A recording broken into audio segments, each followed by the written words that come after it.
Você que queira nos acompanhar, nos acompanhe, por favor. Primeiras Reis, capítulo 19, versículo de número 19. Fala assim o verso 19: Partiu, pois, Elias dali e chegou a Eliseu, filho de Safate, e que andava lavrando com 12 juntas de bois diante dele. Ele estava com a 12ª. Elias passou por ele e lançou o seu manto sobre ele.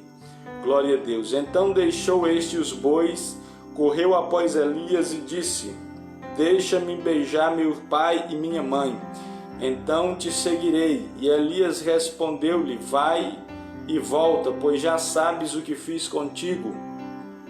E voltou Eliseu de seguir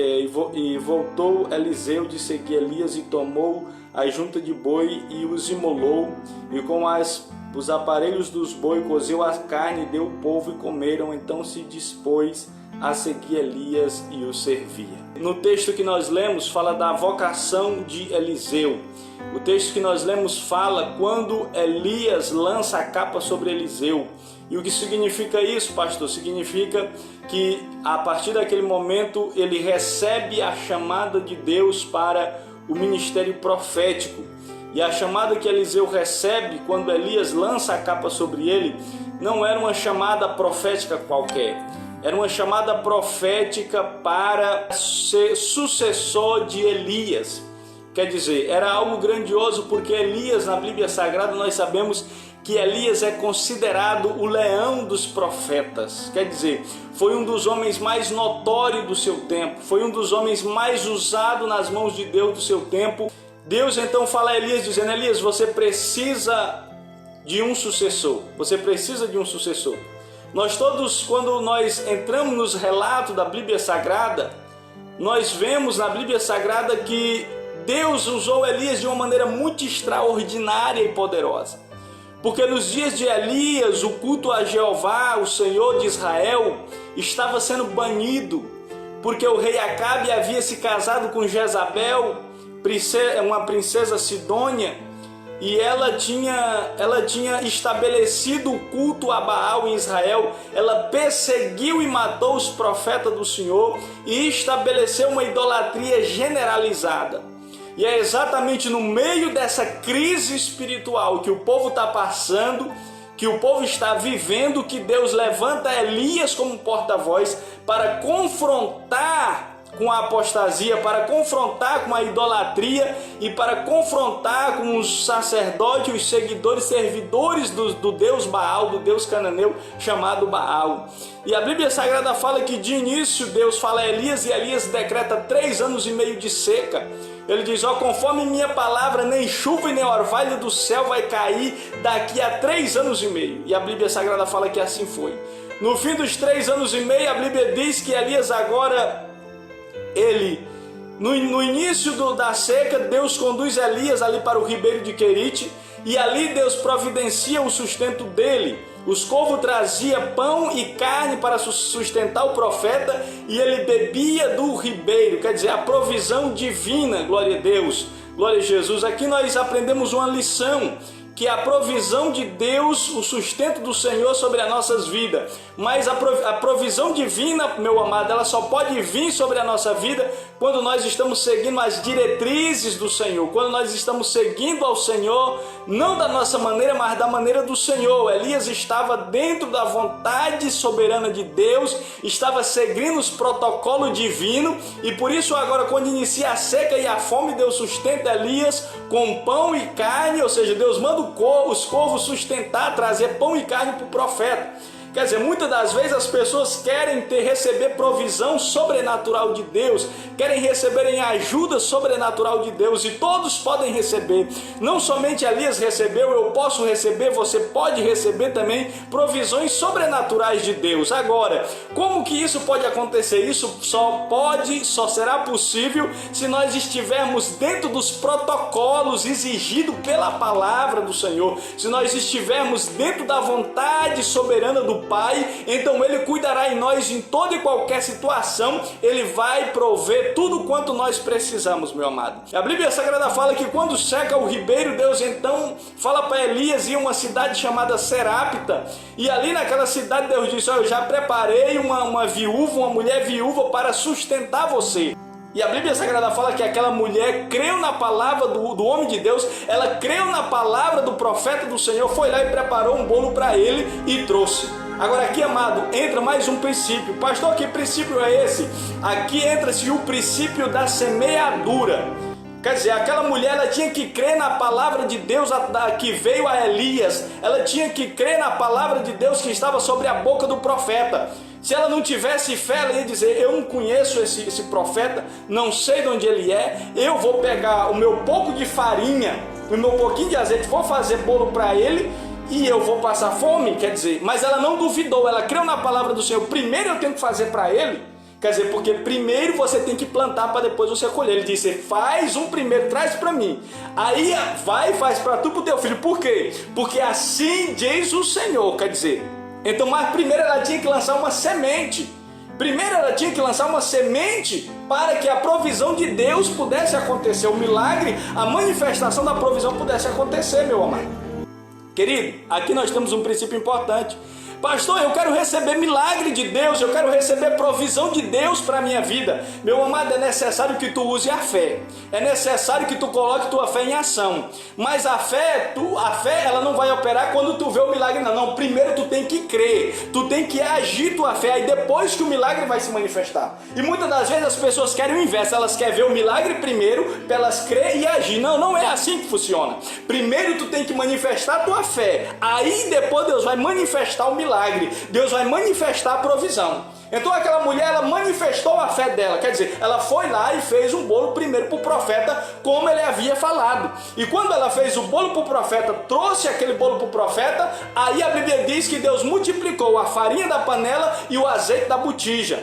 Pastor, eu quero ser abençoado, então abençoe. Só colhe quem planta, quem não planta não colhe. A Bíblia diz que aquele que semeia colhe, aquele que não semeia não colhe nada. Quer dizer, você tem que plantar para você receber. Muitas das vezes as pessoas sempre se questionam e dizem: por que ninguém planta na minha vida? Mas por que ninguém me ajuda? Por que eu fiquei enfermo e ninguém foi me visitar? Por que isso aconteceu comigo e ninguém fez isso comigo e etc. Quer dizer, meu amado, nós temos que aprender uma coisa. Jesus falou que a semeadura, ela se estende em todas as esferas da nossa vida. Jesus falou: tudo quanto vocês quiserem que os homens vos façam, façai-vos a eles primeiro. Quer dizer, você quer que as pessoas abençoem tua vida, então você tem que abençoar a vida das pessoas. Você quer que as pessoas lhe encoraje então as pessoas. Você quer que as pessoas perdoem você, então perdoe aqueles que te ofenderam, libere perdão para quem te ofendeu. Se você quer que as pessoas sejam misericordiosos com você, então seja misericordioso com os outros. Se você quer que os outros sejam pacientes com você, seja paciente com os outros. Quer dizer, tudo você tem que semear. A Bíblia diz que tudo que nós quisermos que os homens nos façam, primeiro nós devemos fazer a eles. Quer dizer, primeiro nós temos que plantar para depois nós colher. Aqui é que está o segredo das coisas, porque às vezes nós queremos colher onde não semeamos, queremos ceifar onde nós não plantamos, queremos ajuntar onde nós não espalhamos, meu amado, e isso não existe. Então veja só, é princípio claro da palavra de Deus. Então aquela mulher, ela vai lá, imediatamente ela vai lá e semeia, faz o bolo e traz para o profeta, e aí o milagre da provisão de Deus é manifesto na vida dela. 3 anos e meio, mas a Bíblia diz que quando está afindando os 3 anos e meio, a Bíblia Sagrada fala que o filho daquela mulher falece, e ela fica angustiada, e a Bíblia Sagrada fala que Deus mais uma vez usa o profeta Elias vai, pega aquele menino e clama a Deus. E a Bíblia diz que Deus atende a oração de Elias e ressuscita o filho daquela mulher. Quer dizer, ela provou um milagre de ressurreição. Quer dizer, através daquela pequena semente, daquele bolo de farinha que ela semeou na vida do profeta, agora ela recebeu um milagre muito mais maior do que o milagre da provisão. Agora, o que seria daquela mulher se o profeta Elias não tivesse lá?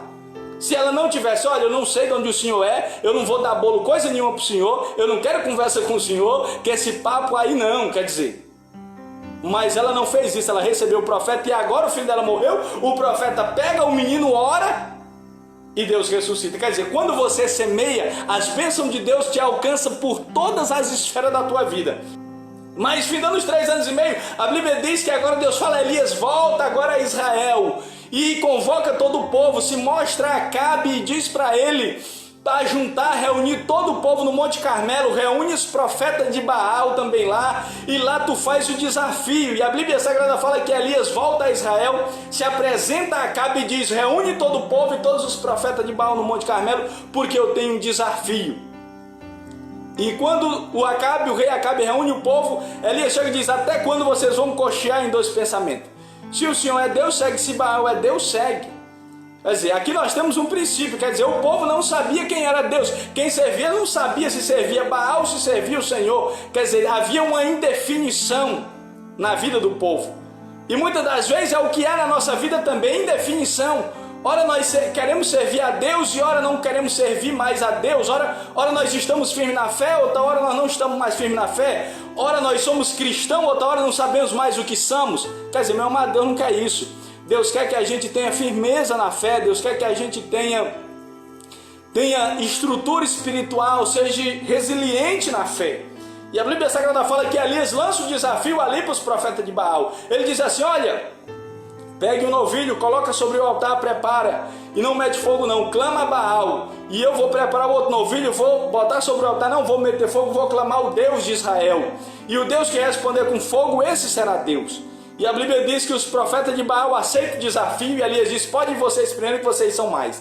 E a Bíblia diz que eles prepararam e invocaram Baal até o meio-dia, da manhã até o meio-dia, clamando a Baal, se cortaram até o sangue descer, eles se retalhavam e diziam: Baal responde. E eles clamaram, se cortaram e Baal não respondeu.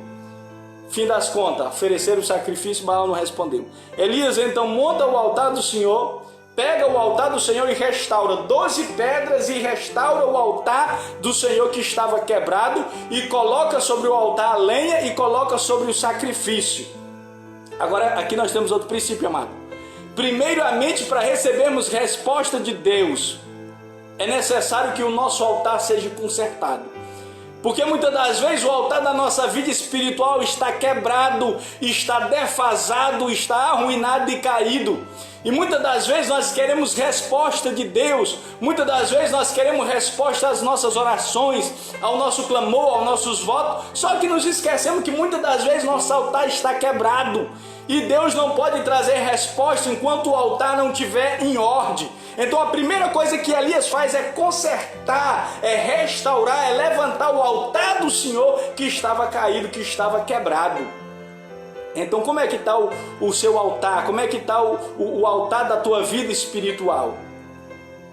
Está restaurado? Está bem com Deus ou está caído, quebrado, falido? Porque se estiver, é noite de você restaurar, é noite de você reerguer o altar da sua vida espiritual para que você venha receber a resposta do Pai, receber a resposta de Deus do Altíssimo. E a Bíblia diz que depois que ele restaurou o altar, então agora ele começa a invocar o nome do Senhor. Primeiro o altar tem que estar edificado, restaurado, e depois tem que haver sacrifício sobre esse altar. E muitas das vezes nós não temos sacrifício. Ah, meu altar está bem, está restaurado. Agora eu te pergunto, tem sacrifício sobre o altar? Pastor, que sacrifício é esse? O nosso sacrifício agora não é mais o bode, o novilho, não. É aquilo que Paulo fala em Romanos 12. Apresentai os vossos corpos como sacrifício vivo, santo e agradável ao Senhor, que é o vosso culto racional. É entregar uma vida inteiramente santificada a Deus, ter renunciado todo o fermento velho do pecado, ter renunciado todo o fermento velho da carne, ter renunciado todo o fermento velho do mundanismo, das coisas mundanas, preguiça que não agrada a Deus. Tudo isso tem que ser renunciado e nossa vida tem que estar entregue ao altar do Senhor como sacrifício vivo e santo, amado. Aí nós podemos invocar o nome do Senhor e termos a certeza da resposta. O altar tem que estar em ordem, tem que ter lenha no altar e tem que ter sacrifício no altar, porque se não tiver, não há resposta de Deus. E depois que ele coloca o sacrifício, então agora ele entra em ação. Agora ele levanta a voz e clama: Deus de Abraão, Deus de Isaac e Deus de Israel.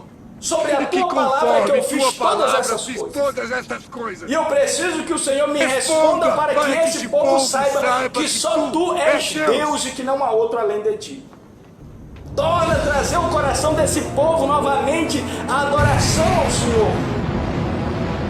E a Bíblia Sagrada fala que uma rápida e curta oração, a Bíblia diz que Deus manifestou o fogo do céu e consumiu o holocausto, o sacrifício, a lenha e a água que estava ao redor do altar, o rego que estava sobre o redor do altar. Quer dizer, houve uma resposta de Deus.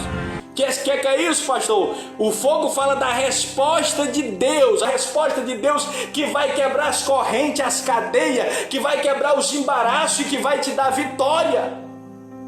Quer dizer, quando o fogo de Deus desceu ali, sabe o que aconteceu? Todo o povo se prostrou com o rosto em terra e disse, só o Senhor é Deus. Você sabe o que aconteceu? Ela disse assim, pega os 850 profetas de Baal, lança a mão deles agora.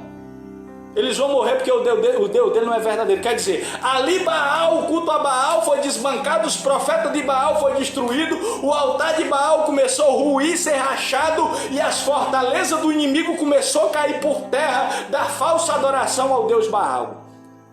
Meu amado, assim é qualquer problema que esteja afligindo você. Seja qual for a fortaleza, seja na área espiritual, seja na tua vida sentimental, na tua vida familiar, na tua vida financeira, não sei onde é o cativeiro, na tua saúde. Eu só quero te dizer uma coisa: quando o fogo da resposta do Senhor cair sobre a tua vida, todo esse mal vai ser consumido, todo esse mal vai ser destruído da tua vida e tu vai cantar o hino da vitória. Mas primeiro, meu amado, é necessário o altar estar edificado e é necessário ter sacrifício sobre o altar para que haja a resposta de Deus. Mas quando nós continuamos lendo a trajetória de Elias, a Bíblia Sagrada fala que a rainha Jezabel fica sabendo que Elias matou os 850 profetas de Baal e de Azera. Então ela é tomada por uma grande ira, envia mensageiro a Elias dizendo: assim me faça os deuses que já foram vencidos e derrotados, né? Outro tanto, se amanhã eu não matar você, Elias. Ela manda um mensageiro dizendo que ia matar Elias. E Elias agora então se desespera, meu amado. Elias fica aflito diante daquela grande batalha, daquela grande vitória. Ele fica tão aflito, a Bíblia diz, que ele foge agora e vai parar no deserto da Judeia. E no deserto de Bezeba, diz a Bíblia Sagrada, e lá, debaixo de um zimbo, ele cai e diz: basta, Senhor, eu quero morrer. E Elias estava passando agora por um momento difícil. Talvez isso esteja acontecendo com você. Às vezes você já alcançou grandes bênçãos, grandes vitórias. Às vezes você já alcançou grandes conquistas. Mas agora você está passando por um momento muito difícil, por um momento tão difícil, que você está pensando até mesmo em desistir de tudo. Mas não desista. Porque muitas das vezes, diante de grandes batalhas, diante de grandes vitórias, muitas das vezes vem grandes batalhas também. Porque o inimigo, o adversário, ele se levanta. Ele não aceita. Mas você não deve temer. Elias não queria de fato morrer, porque se ele quisesse morrer, ele teria ficado para Jezabel mesmo matar ele lá. Mas ele não queria, ele estava passando pelo momento difícil, agora ele entra agora numa provação espiritual. Eu não sei, talvez você esteja passando uma provação espiritual em alguma área da sua vida, você se encontra desanimado, você se encontra aí caído, triste, sem saber o que fazer, mas eu quero lhe dizer, levanta a cabeça que o Senhor vai te dar a resposta, o Senhor vai te dar a direção, crê somente no Senhor, porque o Senhor vai te sustentar com as mãos dele. E a Bíblia Sagrada fala, foi o que aconteceu com Elias. O anjo veio e acordou Elias e disse: Elias, levanta, come e bebe. E ele achou um pão, uma botija de água, ele comeu, bebeu e dormiu. O anjo veio novamente, acordou ele, come e bebe. Ele acordou mais uma vez, comeu e bebeu e dormiu. E o anjo veio a terceira vez: Elias, acorda. E ele acordou e come e bebe, ele comeu e bebeu. E a Bíblia diz que com a força daquela comida, a Bíblia Sagrada fala que ele caminhou 40 dias até chegar no Horebe, no monte de Deus. E lá no Horebe, no monte de Deus, a Bíblia diz que ele agora entra numa caverna e fica lá dentro da caverna agora. Talvez você esteja assim dentro da caverna. As situações, as adversidades te colocou dentro da caverna. Você está desanimado, você está sem rumo, sem saber qual a direção que você vai tomar. Mas na caverna Deus vai falar contigo. Assim como Deus falou com Elias, e a Bíblia Sagrada fala que então o Senhor se manifesta a Elias e fala: Elias, o que é que você está fazendo aqui? Ele diz: Senhor, eu tenho sido extremamente zeloso pelo Senhor, mas os filhos de Israel, eles derrubaram o teu altar e mataram teus profetas, e somente eu restei de fiel na terra, e eles procuram me matar. E Deus falou para Elias: Elias, ainda reservei para mim 7.000 joelhos que não se dobraram a Baal e 7.000 lábios que não o beijaram. Não fique desanimado. Deus está dizendo para Elias: você não está só, existe 7.000, é porque eu escolhi você para fazer a linha de frente. Meu amado, às vezes você pensa que está só, mas você não está só. Elias se sentiu só, mas Deus disse para ele: não, Elias, você não está só, tem 7.000 ao seu lado, tem 7.000 que está com você. Então, muitas das vezes nós pensamos que estamos sozinhos, mas não estamos. Deus diz assim: então, mas foi o seguinte, você quer aposentadoria agora? Sim, quero. E Deus diz assim: então você vai agora e unge Eliseu, filho de Safate, profeta, em seu lugar. E a Bíblia Sagrada fala que quando Elias vai, ele desce do Horebe e vai agora de encontro a Eliseu. E Deus falou mais assim: você vai ungir Eliseu, filho de Safate, profeta, em teu lugar. E vai ungir também Azael, rei da Síria. Porque os que escapar da espada você vai ungir, eram 3 requisitos que ele tinha que fazer: ungir Eliseu, profeta, ungir Azael, rei da Síria, e ungir Jeú, filho de Nissi, rei de Israel. E Deus diz: o que escapar da espada de Azael matará Jeú, e o que escapar da espada de Jeú matará Eliseu, filho de Safate. Elias, eu vou fazer uma purificação, eu vou exterminar a fortaleza de Baal, a fortaleza da idolatria em Israel. Por isso eu vou levantar essas 3 pessoas. É necessário antes da sua partida. E o primeiro deles é Eliseu, filho de Safate. E a Bíblia diz que Elias agora vai e desce e vai ao encontro de Eliseu, filho de Safate. Mas aqui é exatamente o texto que nós lemos, e aqui é algo importante a nós vermos, porque ele estava lavrando a terra na última junta de boi. Mas aí Deus diz assim: é aquele último lá da fila, é aquele último de lá, Elias. E a Bíblia Sagrada fala que Elias vai lançar capa sobre Eliseu. Talvez você esteja assim, vivendo sem expectativa, no último lugar da fila, sem esperança, pensando: meu Deus, o que vai ser de mim? Mas eu quero te dizer que Deus, ele tem novidade para a tua vida. Deus, ele tem algo novo para a tua vida. Eliseu estava lavrando a terra, talvez pensando que ia morrer lavrando a terra, que ia se acabar pela ali mesmo, que não tinha, ele era o último dos últimos, ele não estava no primeiro, no segundo, nem no terceiro lugar, ele estava no último dos últimos lugares, ele estava. Ele era o derradeiro da fila. Mas Deus disse assim: é aquele lá, aquele derradeiro lá. Eu quero aquele derradeiro lá. Por quê? Porque com certeza Eliseu agradava o coração do pai. Pastor, o que é que significa isso? Não importa o lugar que tu esteja agora, meu amado. Não importa a situação que tu está vivendo agora. O que importa, não importa se as pessoas estão te vendo ou não. Não importa se tu está na linha de frente ou se tu está lá atrás. Não importa. Pastor, e o que é que importa? O que importa é se você estiver fazendo aquilo, cumprindo os requisitos do Senhor. O Senhor vai te localizar lá no rabo da fila. O Senhor vai te localizar lá no final. Ele vai te localizar porque tu faz o que agrada o Pai. Então o segredo é fazer o que agrada o Pai, para Deus mudar a história. Vai chegando Elias, e Eliseu é o último da fila. Mas de todos aqueles ali, Eliseu que cumpria os protocolos divinos para ser protagonista de uma das maiores histórias da Bíblia Sagrada. Deus tem reservado para a tua vida é grande, meu amado. O que Deus tem preparado para a tua vida é grande.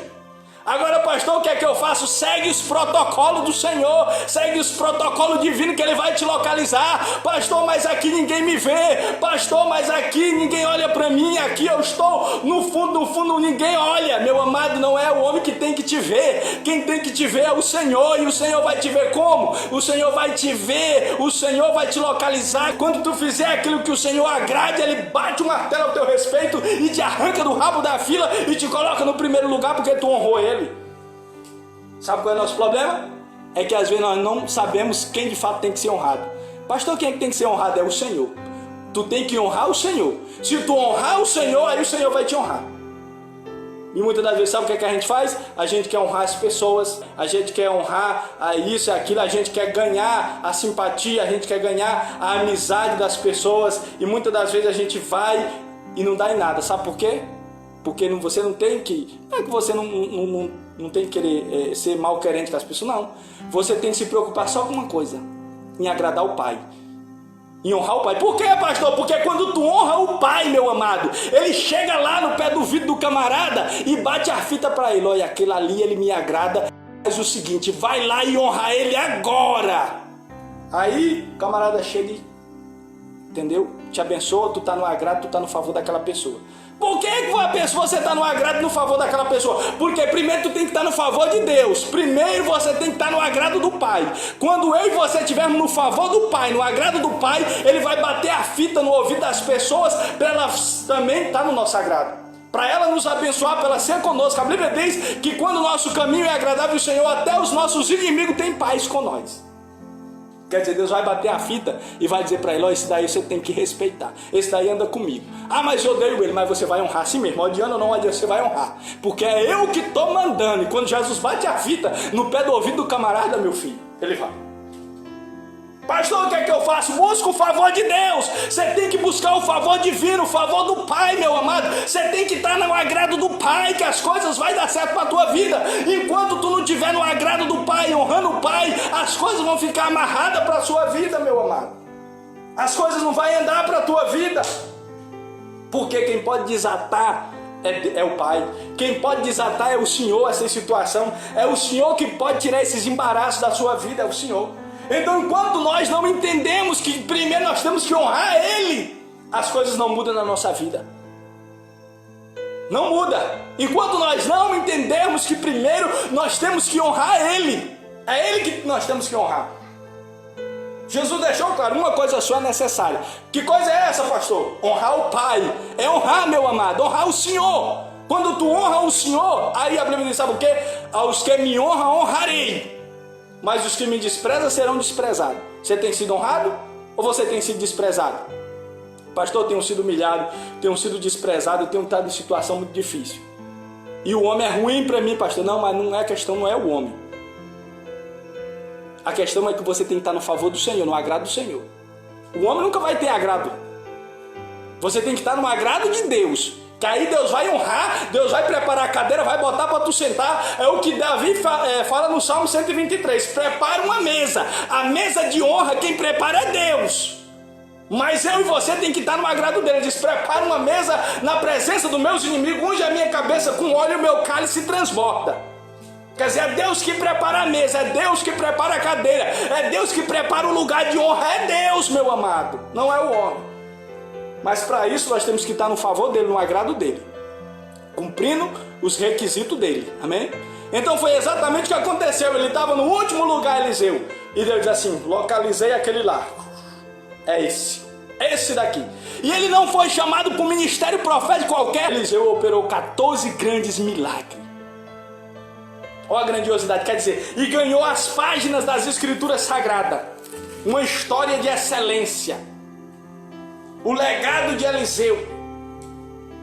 Por quê? É honra de Deus. Isso daqui aconteceu porque é honra de Deus. É Deus falando para nós que Ele vai nos localizar, seja onde quer que for o lugar que tu esteja, seja em Lodebar, lá na terra de miséria e dor, seja onde for, meu filho, que tu tiver, cumpre os protocolos do Pai, que Ele vai te arrancar daí. Pode ser um charco horrível, um tremedal de lama, pode ser a situação mais horrorosa, mas se tu agradar o coração do Pai, Ele vai te arrancar daí, vai te dar vitória.